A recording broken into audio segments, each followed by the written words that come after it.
How to copy a TikTok caption. So if you want to copy a TikTok caption, then first you need to open up your TikTok application. And once you've opened, for example, you have this caption, right? So if you want to copy this caption, then what you can do is simply go for share, which is on the bottom right. Tap on the share, and once you tap on share, here you can swipe right, and here you will have more option. Tap on more,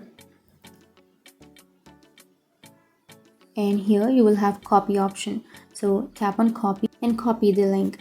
Once you've copied the link, now you can simply go for your browser or Google or anything, and then you can search for TikTok video downloader or TikTok video download. You can search for that, and then you can go for the first search, and here you need to paste your TikTok link here.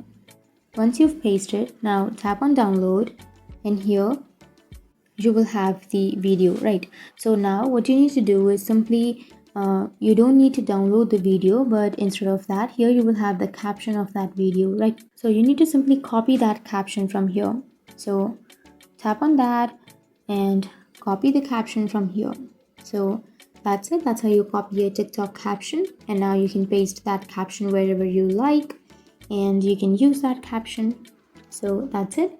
That's how you copy, and if you have any questions, feel free to comment below. Thanks for watching.